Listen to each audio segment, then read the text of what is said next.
ఓం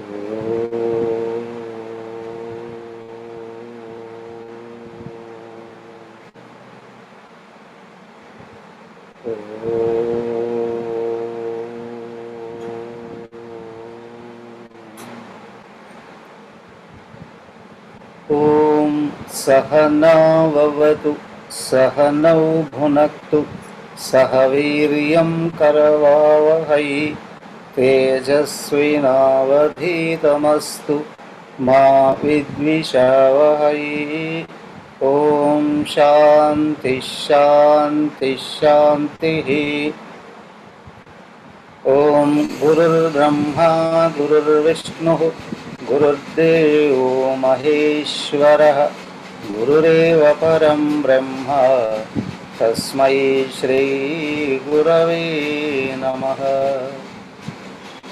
ఓం పార్థాయ ప్రతిబోధితాం భగవతా నారాయణేన స్వయం వ్యాసేన గ్రథితాం పురాణమునినా మధ్యే మహాభారతం అద్వైతామృతవర్షిణీం భగవతీం అష్టాదశాధ్యాయినీం అంబ త్వామనుసందధామి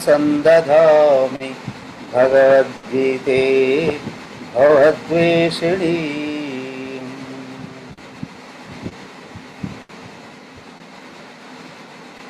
హరి ఓం.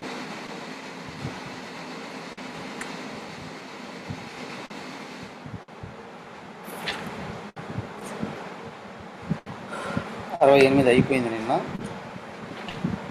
69. యా నిశా సర్వభూతానాం తస్యాం జాగర్తి సంయమీ యస్యాం జాగ్రతి భూతాని సా నిశా పశ్యతో మునేః. చెప్పవలసిన సాధన విషయం అంతా చెప్పబడింది 68లోనే. ముఖ్యంగా 67, 68లో ఇంద్రియాలు విషయాలలో వ్యవహరించేటప్పుడు ఇంద్రియాల వెంట మనసుబడి విషయాలలోకి వెళ్లకుండా మనసు ఇంద్రియాలను నిగ్రహించుకుంటూ బుద్ధిని అనుసరిస్తే, బుద్ధి ఆత్మను గుర్తుంచుకున్నప్పుడు తెలుసుకున్న తత్వం చెడిపోకుండా ఉంటుంది. నిరంతరం ఆత్మస్థితిలో ఉండొచ్చు. అదే స్థిరమైనటువంటి ప్రజ్ఞ అని అన్నారు. తర్వాత అజ్ఞాని ప్రపంచంలో తిరుగుతున్నాడు, ఆత్మజ్ఞాని కూడా తిరుగుతున్నాడు. అజ్ఞానికి నిగ్రహం లేదు, ఓకే, కానీ ఆత్మజ్ఞాని నిగ్రహించుకుంటున్నాడు కదా, అంటే ప్రపంచం ఉన్నట్లే కదా భావన అనే డౌట్ రావచ్చు. దానికి ఇక్కడ ఏం చెప్తున్నారు అని అంటే, ఎప్పుడైనా సరే ఒక వస్తువు మీద మనకు ఇష్టం అనేది ఉన్నప్పుడు అది నిజం, దాంట్లో సుఖం ఉంటుంది, అది శాశ్వతంగా ఉంటుంది అనే భావాలు కలిగినప్పుడు మనసును వెనక్కి లాగలేదు. మనసును వెనక్కి తీసుకోవడం కూడా అజ్ఞానం అని అనిపిస్తుంది కదా. కానీ విషయం యొక్క స్వభావం, స్థితి స్పష్టంగా అర్థమైతే కానీ మనసు వెనక్కి రాదు ముందు. సో బుద్ధికి కనిపించేటువంటి ప్రపంచం యొక్క స్వభావ స్థితులు మొదట అర్థం కావాలి. అది కావాలి అని అంటే వివేక వైరాగ్యాలు కావాలండి. తర్వాత నిగ్రహించుకోవడం అనేటువంటిది సమాజ శక్త సంపత్తి. ఇవన్నీ కలగాలి అని అన్న ముముక్షత్వం ఉండాలి.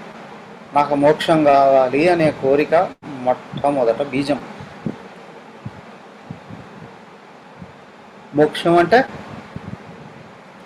నేను దేహం కాదు ఆత్మను అని గుర్తుంచుకొని నిరంతరం సుఖంగా ఉండగలగడం.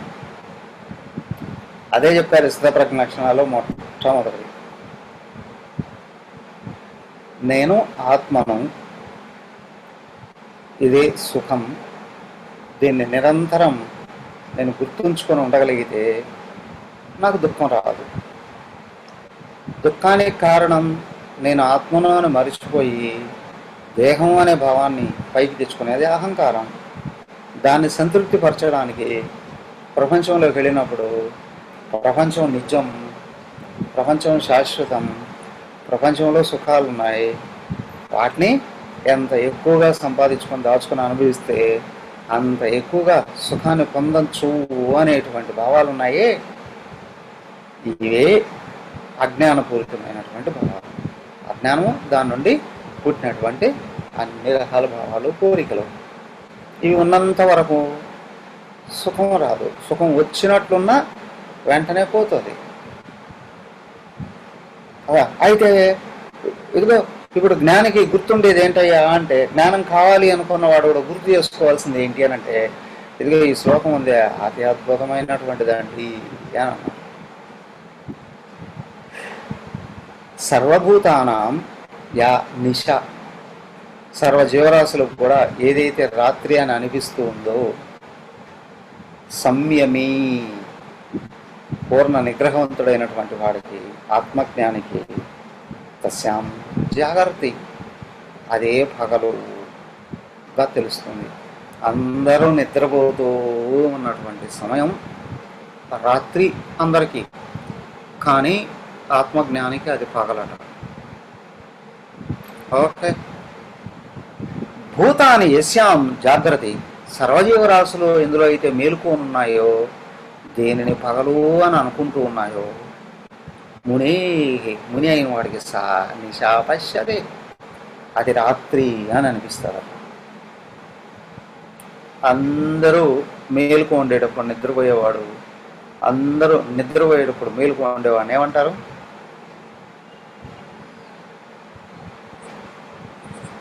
ఏమంటారు? వాచ్మెన్ అంటారు, లేదా గూర్ఖా. అవునా? ఓహో, ఇప్పుడు అర్థమైందా?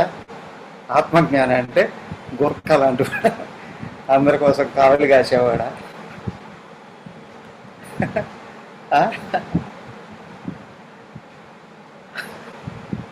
వాచ్మెన్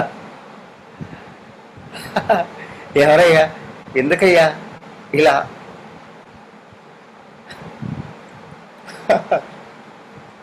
విషయం ఏంటి అంటే, అసలు రాత్రి అంటే ఏంటి, పగలంటే ఏంటి ముందు విశ్లేషణ చేయగలిగేటట్లయితే, సపోజ్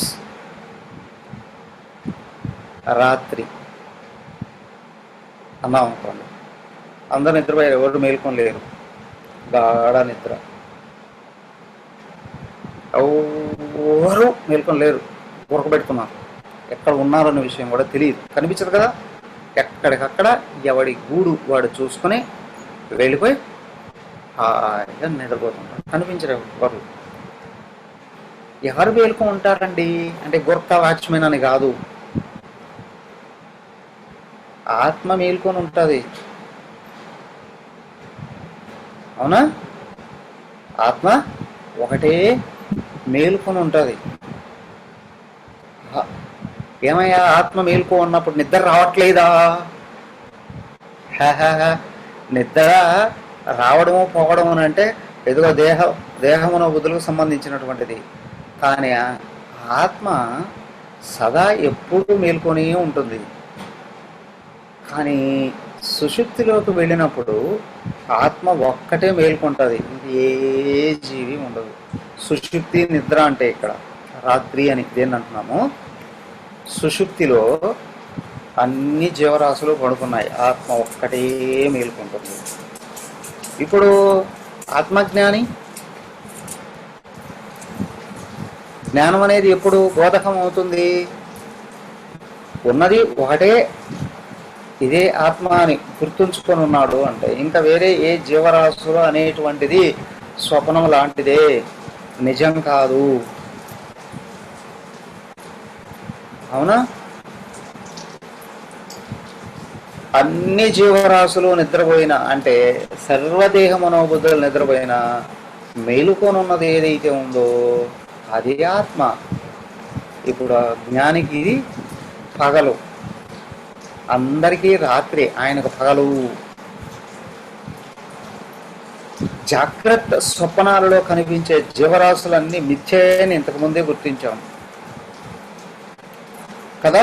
మాండూక్య ఉపనిషత్తులో స్పష్టంగా తెలియపరిచారు, జాగ్రత్త స్వప్నాలు రెండూ మిథ్యే అని. నిజమేంటయ్యా?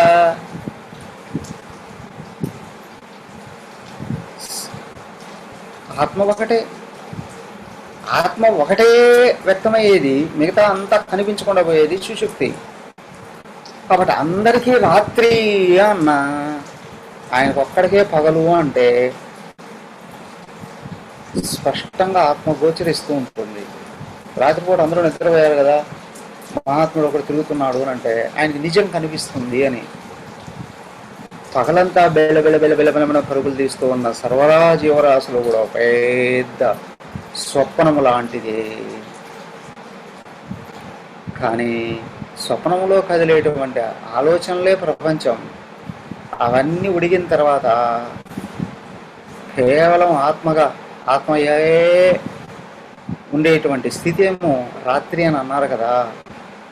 అందరికీ రాత్రి అయితే ఈయనకు పగలు అంటే అక్కడ ఆత్మయే గోచరిస్తుంటాడు. స్థూలంగా తీసుకున్న మేల్కొన్నప్పుడు జీవరాశులన్నీ ఉన్నాయి అంటే శరీరం మన వదిలే కదా. ఇవి నిజం అబద్ధమా? నిరంతరం మారిపోతూ ఉన్నటువంటిది. ఇదంతా మాయే అని అన్నారు. మాయా అని అనుకోవాలి కదా. మాయా అని తెలుస్తుంది అంటే స్వప్నం అంతా మాయే. మరి జాగ్రత్త ఇది కూడా మాయే. నిద్రలో కదా స్వప్నం కనిపించేది. తనను మర్చిపోయినప్పుడు కనిపించేటువంటి ప్రపంచం నిజమని అనుకుంటున్నాడు. అయ్యా, జాగ్రత్తలో ప్రపంచం కనిపిస్తూ ఉంది కదా, కాబట్టి దీన్ని రాత్రి అని అనుకుంటాడట. స్వప్నం లాంటిది ఇది అని మహాత్ముడు. అందరూ మేలుకొని తిరుగుతూ ఉన్నటువంటి జాగ్రత్త ఏదైతే ఉందో, స్వప్నం ఎవరికి వాళ్ళకే కనిపిస్తుంది, అందరికి కనిపించదు. ఎవరి స్వప్నం ఇంకొకటి కనిపించదు. జాగ్రత్త ఏదైతే ఉందో సర్వజీవరాశులు మేలుకొని తిరుగుతూ ఉన్నప్పటికి కూడా అయ్యా ఇది స్వప్నమే. ఇక్కడ ఆత్మ మరుగుపడితే జాగ్రత్త నిజంలా కనిపిస్తాయి. కానీ ఆత్మజ్ఞానికి మరుగుపడటం లేదు కదా. కాబట్టి జాగ్రత్త అనేది కనిపించి వ్యవహరిస్తూ ఉన్నప్పటికీ కూడా ఇది రాత్రి, ఇక్కడ కనిపించే ప్రపంచం స్వప్నం లాంటిది అని అనుకుంటాడు. అదే రాత్రి అయినప్పుడు ఎవడికోడు కలలగంటూ ఉన్నా ఎవరికి బయటకు వ్యక్తమై తిరిగేది ఏమీ ఉండదు. కాబట్టి అందరూ నిద్రపోయిన స్థితి ఏదైతే ఉందో కేవలం ఆత్మయే మేల్కో ఉన్నటువంటిది, కేవలం సత్యమే మేల్కో ఉంటుంది అక్కడ. కాబట్టి అది ఆయన కనిపిస్తుంది స్పష్టంగా, సత్యమే. దాన్ని డిస్టర్బ్ చేసేది ఏమీ లేదు.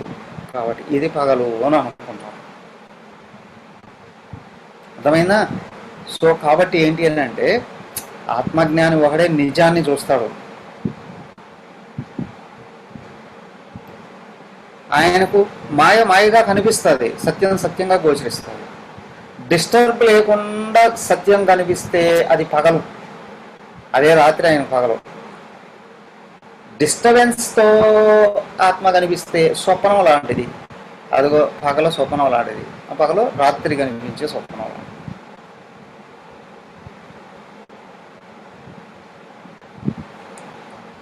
అందరూ మేలుకున్నప్పుడైనా నిద్రపోయేటప్పుడైనా ఆత్మజ్ఞానికి ఆత్మ కనిపిస్తుంది.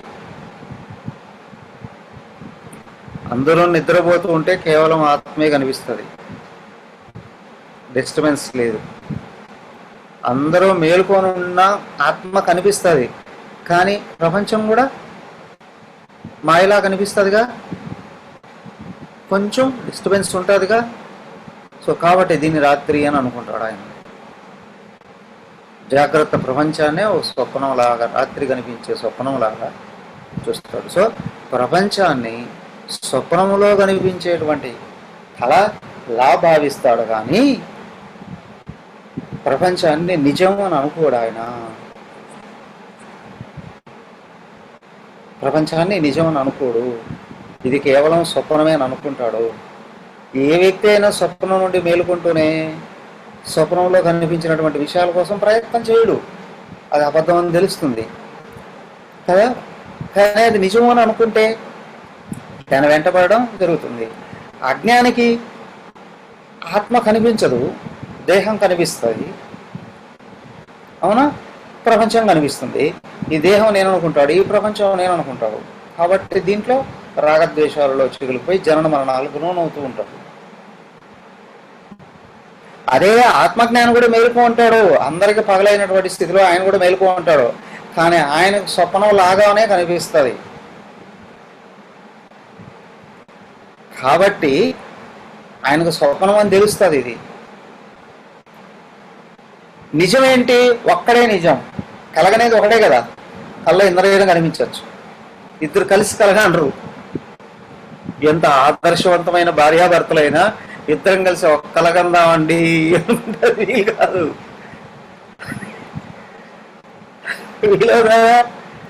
ఇంపాసిబుల్. కాబట్టి కళ ఎవరు కళ వాళ్ళదే. అలాగే ప్రపంచం కూడా ఒక్కొక్కరికి ఒక్కొక్క రకంగా కనిపిస్తుంది. భార్యకు ఒక రకంగా కనిపిస్తుంది, భర్తకు ఒక రకంగా కనిపిస్తుంది. ఇద్దరికి ఒక రకంగా కనిపించడం అనేటువంటిది దాదాపు అసాధ్యం. తప్పనిసరిగా డిఫరెన్స్ అనేది ఉంటుంది ఎలాంటి వాళ్ళకైనా సరే. బయటకు అంటే అనొచ్చు మీ ఇద్దరం ఒకటేనండి అని, గృహ వ్యవహారాలలో ఒకటిగా ఉంటే ఉండొచ్చు. కాకపోతే ఒకటి నోరుకి భయపడి ఇంకొకరు వాళ్ళు చెప్పింది రెండోవారు చెప్పింది నిజం అని అనొచ్చు. కానీ ఏ ఇద్దరికి ఒక రకంగా ప్రపంచం మాత్రం గోచరించదు. ఇది ఇంపాసిబుల్. ఎందుకంటే ఎవరి అజ్ఞానం వాళ్ళదే. భార్యకు నోరు ఎక్కువైనప్పుడు భర్త నువ్వు చెప్పింది నిజం అనొచ్చు. భర్తకు భయపడితే భార్య నువ్వే చెప్పిన నిజమేలే అనొచ్చు. కానీ ఒక్కొక్కరికి ఒక్కొక్క రకంగా గోచరిస్తారు. ఎందుకంటే ఎవరి అజ్ఞానాన్ని బట్టే వాళ్ళకు ప్రపంచం కనిపిస్తూ ఉంటుంది. కాబట్టి ఇక్కడ ఏంటి అని అంటే, జ్ఞానం వచ్చిందా కేవలం మనస్సులో కదిలే కదలికలు మాత్రమే ఎదురుగా ఉన్న నామరూపాలు. మరి ప్రపంచమే లేదా అంటే పరమాత్మ మాత్రం ఉన్నాడు. పరమాత్మ మీద తెర మీద సినిమా చూసినట్లు పరమాత్మ మీద నామరూపాలను చూస్తున్నాము. నామరూపాలు కదిలిపోతూ ఉంటాయి. అంటే సినిమా కదిలిపోతూ ఉంటుంది. సినిమా నిజం కాదు, సినిమా స్థిరం కాదు, తెర స్థిరం. అలాగే భగవంతుడు ఒక్కడే నిజం. ఆయన మీద నామరూపాలు సినిమాలాగా కదిలిపోతాయి. సినిమాలు ఎన్ని వస్తాయో ఒకే హాల్లోకి, ఒకే తెర మీద ఎన్ని సినిమాలు ఆడుతుంటాయో అలాగే అనేకంగా ఒక్కొక్కరికి ప్రపంచం ఒక్కొక్క సినిమాలాగా అనిపిస్తూ ఉంటుంది. కానీ ఆత్మజ్ఞానం ఉన్నాడే ఇది తెలుసు సినిమా అని, ఇది డ్రామా, ఇది కల్పన, ఇది స్వప్నం తెలుసు. కాబట్టి తాదాత్మ్యం చెందరు. అందుకే ఆయన దుఃఖాల పాలు కాదు. ఏమండి అస్సలు నమ్మడా అంటే అప్పుడప్పుడు అహునేమో అనిపించిన నిమిషాలలో తోసుకుపోతుంది, మళ్ళీ వెళ్ళిపోతుంది, స్థిరంగా ఉండదు. ఒక స్వామి భార్యాభర్తలు ఇద్దరు సన్యాసం తీసుకున్నారు. అయితే ఒకే చోట ఆశ్రమంలోనే ఉంటున్నారు. సడన్గా ఒకసారి భార్య చనిపోయింది. ఆమె మాతాజీ కదా, భార్య కూడా గృహస్థాశ్రమం నుండి సన్యాసం తీసుకుంది. చనిపోయినప్పుడు అందరూ వస్తారు కదా, నిజంగా అయ్యో ఈ రూపం ఇంకా మాకు కనిపించదే అని ప్రేమతో ఏడిచేవాళ్ళు, భక్తితో ఏడిచేవాళ్ళు, ఏడవకుండా ఉంటే బాగుండదే అని ఏడిచేవాళ్ళు, అందరి దృష్టిలో పడాలని ఏడిచేవాళ్ళు.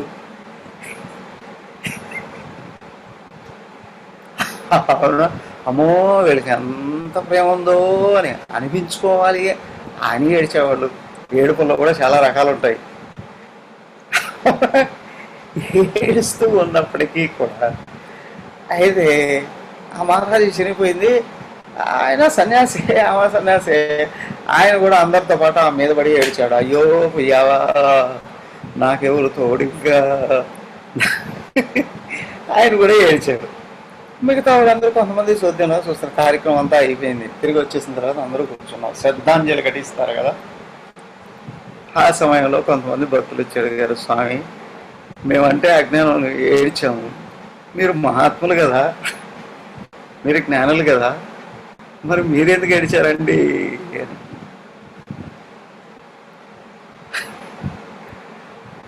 ఆయన జవాబు చెప్పాడట, అరే ఆ టైంలో నేను ఏడిచాను, నన్ను కూడా మీలో ఒకడే అనుకున్నారు, నేను కానీ ఏడవకపోతే అందరూ నా మీద పది ఏడవరు, అది భరించడం కష్టంగా ఉండదు. అవునా, ఎందుకు వెళ్తామండి అంటే ఒక్కొక్కరు ఒక్కొక్కరు, అవునా ఒకరు వచ్చి అయ్యో మీకు తొలి లేకుండా పోయింది,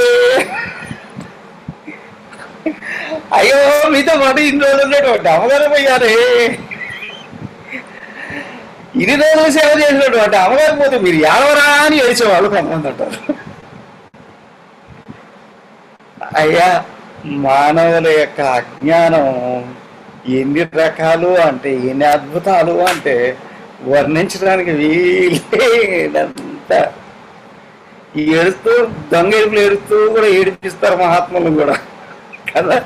ఆయనకి ఇవన్నీ తెలుసు, తెలిసే మీ బాధ భరించడం కంటే మీతో కలిసి కొద్దిసేపు ఏడవడం మంచిదనిపించిందిరా అన్నారు. అవునా, నాకు తెలుసు, ఎందుకు అంటే నేను ఆత్మను, ఆత్మ మీరు ఆత్మ, అందరూ ఆత్మే, ఆ విషయం మీకు తెలియదు కదా, కాబట్టి మీ బాధను భరించడం కంటే మీతో పాటు కలిసిపోవడమే బెటర్ అని అనిపించింది, అందుకే మీతో పాటు ఏడు చేశాను రా అన్నారు. అవునా, ఏమండి బాధ కలగదా? కలగదా? కలగచ్చు, రేపు పాటలో వెళ్ళిపోతాడు. మూడో అధ్యాయంలోనే చెప్పారు, మనిషికి అజ్ఞానం రావడం అంటే బాధలు కలగడం 3 రకాలుగా ఉంటుందండి అని. పూర్తి అజ్ఞానంలో ఉన్నవాడికి తాదాత్మ్యం ఉన్నది పోతే చాలా కష్టం అవుతుంది. సమస్యలో ఉన్నవాడికి పిచ్చోళ్ళు అయిపోతారు. అవునా, తనకి ఇష్టమైన వాళ్ళు పోతే అఫ్కోర్స్ తల్లిదండ్రులు కావచ్చు, భార్య కావచ్చు, భర్త కావచ్చు, పిల్లలు కావచ్చు, లేదా ప్రియుడు కావచ్చు, ప్రియురాలు కావచ్చు, ఆ రెండో వ్యక్తి పిచ్చి వాళ్ళు అయిపోయేవాళ్ళు కూడా ఉంటారు. అవునా, అధికమైన తాదాత్మ్యం ఉన్నప్పుడు జరుగుతాయి, నిజమే. అయితే తాదాత్మ్యం మధ్య రకంగా ఉండేటప్పుడు కొద్దిపాటి ప్రయత్నం చేస్తే పోతాయి. దానికి ఏం చేస్తారు, ఇమీడియట్గా ఆ బాధ పోగొట్టుకోవడం కొరకు గురువు గారి దగ్గరికి వెళ్ళిపోవడము, లేదా ఏదైనా ఆశ్రమానికి వెళ్ళడము, లేదా పుణ్యక్షేత్రానికి వెళ్ళడము, లేదా తీర్థయాత్రకి వెళ్ళడము, కొద్ది రోజులు ఆ ప్రదేశానికి దూరంగా అలాగా తిరిగి సత్సంగాలలోనూ మహాత్ముల సాంగత్యంలోనూ పాల్గొనగలిగినప్పుడు ఆ బాధ పోయేటువంటి అవకాశం ఉంటుంది. అంటే కొంచెం ప్రయత్నం చేయాలి, అక్కడే ఉండకూడదు. దానికే చూడండి, మన సంస్కృతిలో అలాగే ఎవరైనా ఇంట్లో చనిపోయారా అంటే మనం వెళ్ళి వస్తారు. ఆ లైఫ్ పార్ట్నర్ లేదా రెండో వ్యక్తి ఎవరైనా సరే ఏదో ఒక ఆశ్రమానికి వెళ్ళి కొద్ది రోజులు ఉండి రావడం అనేటువంటి 2 నెలలు 3 నెలలు దూరంగా ఉండి రండి అని అంటారు. కొద్దిపాటి ప్రయత్నంతో పోగొట్టుకుని అక్కడికి వెళ్ళిన ఊరికే కూర్చొని యంత్రం ఏడవడం కాదు, అక్కడ కొంచెం ఎక్కువ పారాయణాలు చేయడం, సత్సంగాల్లో పాల్గొనడం, చర్చించుకోవడం, పుస్తకం వచ్చి ఇట్లాగా ప్రయత్నం చేయడం. మూడో వాళ్ళు, వీళ్ళు ఉత్తములైనటువంటి వాళ్ళు, వాళ్ళు కూడా కలగచ్చు. బాగా కలిగిన ఏమవుతుంది అంటే కర్రలు ముట్టించాం, అగ్ని మండుతుంది, కర్రలు మండుతున్నాయి, పొగ వస్తుంది కదా, పైనుంచి గాలి వస్తే పొగ వెళ్ళిపోతుంది, అగ్ని కనిపిస్తుంది పైకి. అవునా, పొయ్యి ముట్టించడం, ఇప్పుడైతే స్టవ్ అందులో గ్యాస్ స్టవ్లు ముట్టిస్తున్నారు, కానీ కొంచెం వెనక్కి వెళితే ఆ పొగ వచ్చినప్పుడు ఏం చేసేవాళ్ళు, ఒక గొట్టం తీసుకుని ఉఫ్ ఉఫ్ ఉఫ్ అంటే ఈ గాలి ఎక్కడ అంటే పొగ వెళ్ళిపోయి మంట పైకి వచ్చేసింది. అంటే ఎప్పుడైతే గాలి ప్రవేశిస్తుందో, గాలి వీస్తుందో, ఈ బాధ రూపంలో ఉన్న పొగలాంటి బాధ వెళ్ళిపోతుంది, గాలి వస్తూనే అది వెళ్ళిపోతుందండి. సాత్వికులైనటువంటి వాళ్ళకి ఇలాగా కూడా జరుగుతుందండి. అయితే ఆత్మజ్ఞానిలో కూడా వివిధ స్థాయిలు ఉంటాయి, 5 రకాల స్థాయిలు ఉంటాయి. ఎవరు? రమణ మహర్షుల వారు. వాళ్ళ అమ్మాయి ఆయన దగ్గర ఉండింది, చనిపోయింది. చనిపోతే ఆయన ముక్తినిచ్చాడు అని అన్నారు. వాళ్ళ అమ్మ కూడా చివరి స్థాయిలో ముక్తురాలను చేశాడు అని అన్నారు. ఆ అమ్మ దేహం దహనం కాలేదు. వెంటనే ఆయన వచ్చి, మన స్నానాలు చేయాల్సిన అవసరం కూడా లేదు, రండి అందరూ నేరుగా డైనింగ్ హాల్కి రండి, భోజనం చేసేద్దామండి. ఏంటండి అక్కడ శవం పెట్టుకొని, ఇది మనకు ఆక్షేపణలు లేవు అని. ఆత్మ కొరకు ప్రయత్నం చేస్తూ ఉన్నటువంటి వాళ్ళలో నేను ఆత్మ అనే భావంగా లోపల కదిలింది అని అంటే, ఇప్పుడు బాహ్యంగా ఉన్న దేహాలకు సంబంధించినటువంటి నియమాలను పాటించాల్సిన అవసరం లేదండి. ఆయన అన్నాడు, ఆత్మ ఎప్పటికీ చావలేదు, ఆ దేహమే దానికి టైం అయిపోయింది కాబట్టి పోయింది. ఆ నియమాలని ఆత్మాభ్యాసంలో ఉన్నటువంటి వాళ్ళు పాటించాల్సిన అవసరం లేదు. ఆత్మజ్ఞానికి మైల కూడా లేదండి. కారణం ఆత్మగా ఉన్నాడు కాబట్టి. కాబట్టి ఆత్మజ్ఞానికి నిత్యం నిరంతరం అంతా ఆత్మయే కనిపిస్తూ ఉంటుంది కాబట్టి బాధ అనే ప్రేమను వ్యక్తం చేస్తారు, వ్యక్తం చేయాలి, ప్రేమను వ్యక్తం చేస్తారు. ఓకే, తలుసుకోవడం కూడా, వాళ్ళు చేసినటువంటి సేవలు అవన్నీ తలుసుకోవడం కూడా జరుగుతుంది. ఓకే, వాళ్ళ పుణ్య గతులు కలగడం కొరకు ఏదైనా చేసినా కూడా చేయవచ్చు. కానీ ఏడుస్తూ కూర్చోవడం, పతనం కావడం అంటే ఆత్మజ్ఞానికి ఉండదు. ఎందుకంటే అక్కడ మాయ లేదు కాబట్టి. దానికి ఇక్కడ కారణం ఏంటి అని అంటే, ఆత్మ ఒకటే నిజం. అందరూ నిద్రపోతూ ఉండేటప్పుడు ఇది స్పష్టంగా గోచరిస్తుంది, ఒక్కటే మిగులుతుంది. కాబట్టి అందరూ మేల్కు ఉండేటప్పుడు కొంచెం కదలికలు ఉండవచ్చు, ఇది నిజమేమో అనే అప్పుడప్పుడు కొంచెం గాలి కదలచ్చు. కాబట్టి అది ఆయన స్వప్నం అని అనుకుంటాడు, ఇది రాత్రి అనుకుంటారు. అందరూ మేల్కొని ఉన్నారు అంటే ఇది పెద్ద స్వప్నం అండి అని అనుకుంటారు, ఇది నిజమండి అని అనుకోడు.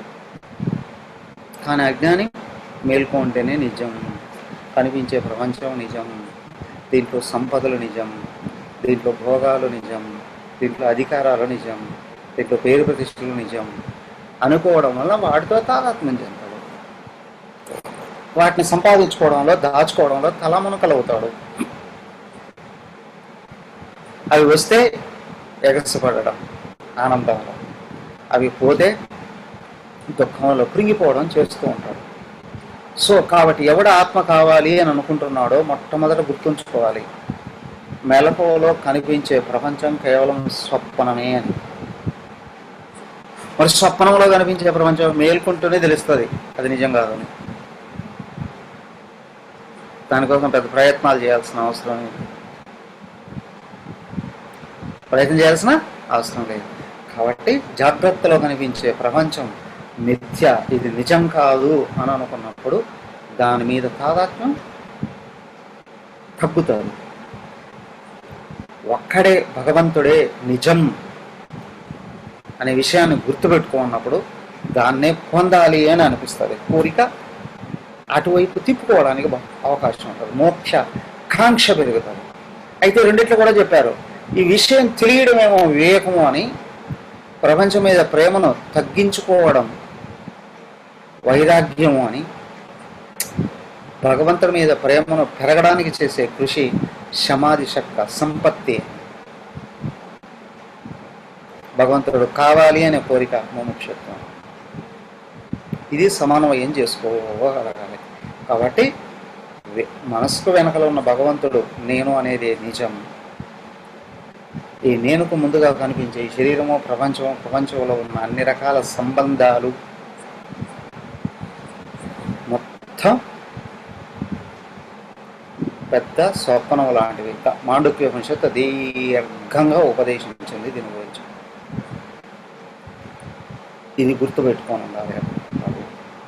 నువ్వు నిరంతరం ముందుకు వెళ్ళాలి అని అనుకునేటట్లయితే ఓకే చాలు.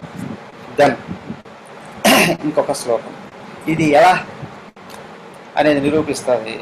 70వ శ్లోకం చూడండి.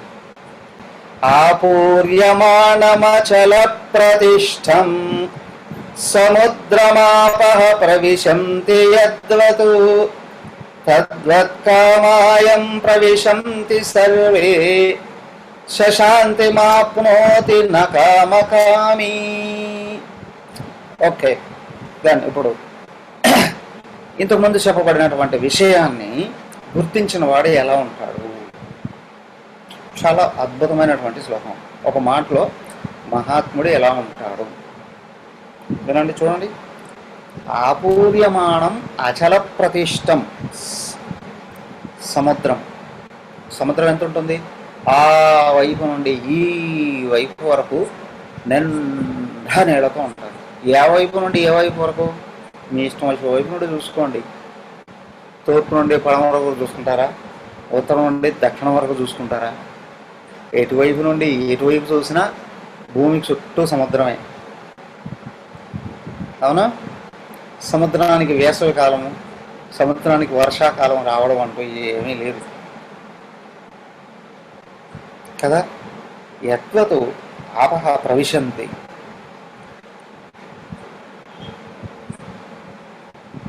వేసవి కాలం వచ్చింది, నీరంతా ఆవిరైపోతుంది. అవునా? మేఘాలుగా వెళ్ళిపోతుంది. నిరంతరం నీరు ఆవిరైపోవడమే కదా. సముద్రం ఏమైనా తగ్గుతుందా? లోతు నీరు తగ్గిపోతుందా? లేదు. అలాగే వర్షాకాలం వచ్చింది, విపరీతంగా వర్షాలు పడుతూ ఉన్నాయి. కుండపోత, నదులు పొంగి పొరలుతున్నాయి. అవి మొత్తం సముద్రంలో గ్యాలరీల కొద్దీ సముద్రంలో పోషిస్తుంది. సముద్రం ఏమైనా పొంగి ఇళ్లలోకి వస్తుందా? లేదు. ఎప్పుడు అట్లాగే ఉంటుంది, అలాగే ఉంటుంది. సేమ్ వే తత్వత, ఆ విధంగానే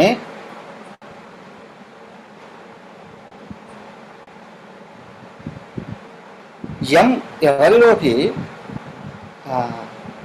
అయం కామాః సర్వే ప్రవిశంతి. ప్రపంచాన్ని చూస్తూ ఉండేటప్పుడు అనేక రకాల విషయాలు చూస్తున్నాం. ఇవి బాగున్నాయి అనుకుంటున్నాం, ఇవి బాగలేదనుకుంటున్నాం కదా. రకరకాల వ్యవహారాలు చేస్తున్నారు. అప్పుడు కూడా అన్ని విషయాలు లోపల పడుతూనే ఉంటాయి. లేదా పంచజ్ఞాన ఇంద్రియాల ద్వారాగా, మనసు ద్వారాగా, బుద్ధి ద్వారాగా ఎన్నెన్నెన్నెన్నెన్నో విషయాలు చూస్తూ ఉన్నాం. వాటిని గురించి ప్రతిస్పందిస్తూ ఉన్నాం. ఏమీ లోపలికి వెళ్ళి పడుతూ ఉన్నప్పటికీ కూడా, ఇన్ని దృశ్యాలు లోపలికి వెళ్ళి పడుతూ ఉన్నప్పటికీ కూడా సహ శాంతి ఆపును. అతను ఏమీ లోపల చెలించడు. కామకామి నా, అదే కోరికలతో నిండిన వాడైతే ఇలాగా ఉండలేడు. నా కామకామి అయ్యా, ఇతను కోరికలకు స్పందించేవాడు కాదు. అర్థమైందా? లోపల అజ్ఞానం ఉందా? ప్రపంచంలో కనిపించే ప్రతి విషయానికి లోపల స్పందన కలుగుతుంది.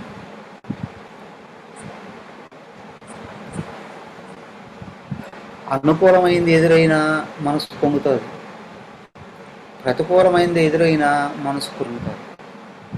ఎందుకండి? మనసు ఉంది కాబట్టి. మనసు ఎందుకుంది? దేహాత్మభావం, అహంకారం ఉంది కాబట్టి. అహంకారం ఉంది కాబట్టి. దేహాత్మభావం ఉన్న చోట మనసు ఉంటుంది, మనసున్న చోట ప్రపంచం ఉంది అనే భావం ఉంటుంది. అప్పుడు రాగద్వేషాలు ఉంటాయి. బయట నుండి ఎదురయ్యే ప్రతి ద్వంద్వానికి స్పందిస్తుంది మనసు. అనేక రకాలు ఉన్నాయి. మానవమానాలు, లాభ నష్టాలు, జయాపజయాలు, సుఖ దుఃఖాలు, ఆరోగ్యం, అనారోగ్యం. నిజంగా చెప్పండి, కరోనా విషయంలో నాకు ఒక్కసారి కూడా భయం కలగలేదండి అనేవాళ్ళు ఎవరైనా ఉన్నారా? ఉన్నారా? ఏదో ఒక సమయంలో అమ్మో అనుకున్న వాళ్ళైనా కదా, కొద్దిసేపు అయినా భయం కలిగి ఉంటుందా లేదా? ఎలాంటి వాడికైనా అమ్మో నాకు వస్తే అలా. సరే, నువ్వెవరండి అని అడిగితే ఇప్పుడు చెప్తారు కదా, నేను ఆత్మనండి. ఆత్మ కరోనా వస్తుందా? ఆత్మ కరోనా వస్తుంది? రాదు కదా. అయితే ఇప్పుడు భయపడం, క్లాసులో ఉన్నంత వరకు భయపడం.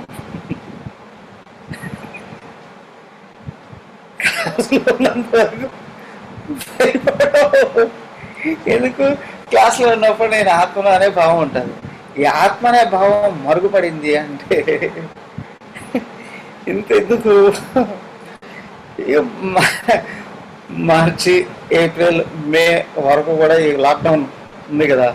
ఆ టైంలో కొంతమంది గంటల గంటలు కరోనా గురించి వార్తలు వింటూ ఉండేవాళ్ళు. అవునా, విషయాలు తీసుకొచ్చి నా దగ్గర చెప్పడానికి ప్రయత్నం చేస్తారు కొంతమంది. చెయ్యి దరిద్రం, అవన్నీ ఎందుకు వింటారు అంటారు. ఎప్పుడన్నా ఒకసారి రోజుకు ఒక పావు గంట, అరగంట వినండి, అవి పక్కకు దోసేసి మిగతా కార్యక్రమాలు చూడండి, ఆ లోపల బయలుపోతుంది. దయాన్ని కలిగించే విషయాన్ని నిరంతరం వింటూ ఉంటే ఆ లోపల మనసు కదలకుండా ఎలా ఉంటుంది? అవునా? అందుకేనండి నేను అస్సలు టీవీ వేయడం మానేశానండి. ఎందుకు? ఆ వార్త అంటే భయం వస్తుందండి అని. నీకు ఇన్ఫర్మేషన్ తెలియకుండా ఉందనుకోండి, సడన్ గా ఏదైతే ఉడికిపోయి చచ్చిపోతారు. సో కాబట్టి ఏంటంటే కొంచెం ఇన్ఫర్మేషన్ తెలియాలి, దాంట్లో ప్లస్ ఏంటి తెలియాలి, మైనస్ ఏంటి తెలియాలి కదా. ఎలా దెబ్బతింటారో తెలియాలి, అలాగా వ్యవహరించకుండా ఉండాలి. ఎలాగా తప్పించుకోవాలో తెలియాలి, అలాగా వ్యవహరించాలి ఏదైనప్పటికీ కూడా. కాబట్టి ఇదిగో అయ్యా, జీవితం అంతా కూడా ఇదే. ఆ కరోనా కంటే భయంకరమైంది మాయ. కరోనా వస్తే ఒక దేహాన్ని తీసేయచ్చు, ఆఫ్ కోర్స్. అది కూడా 100% చెప్పడానికి వీలు లేదు. 1% కూడా లేదండి అన్న, 1% కూడా లేదండి. అవునా? అయితే అజ్ఞానం అనేది ఉంది, జన్మలు నాశనం చేసేస్తుంది, మాయ దెబ్బతీసేస్తుంది. దానికి ఎవరో నేను దేహం కాదు ఆత్మను గుర్తుంచుకొని ఆత్మ జ్ఞానాన్ని పెంపొందింపజేసుకోవడానికి ప్రయత్నం చేస్తారో ప్రపంచం నుండి ఎన్ని విషయాలు వచ్చినా తట్టుకునే శక్తి వస్తుంది. ఆనందం సహజం, లోపల దుఃఖాన్ని లోపల రానియకుండా ఉండగలిగితే తదస్తు. మరి ఓం సర్వే భవంతు సుఖినః, సర్వే సంతు నిరామయాః, సర్వే భద్రాణి పశ్యంతు, మా కశ్చిద్ దుఃఖభాగ్ భవేత్. ఓం శాంతి శాంతి శాంతి. హరి ఓం. శ్రీ గురుభ్యో నమః. హరి ఓం.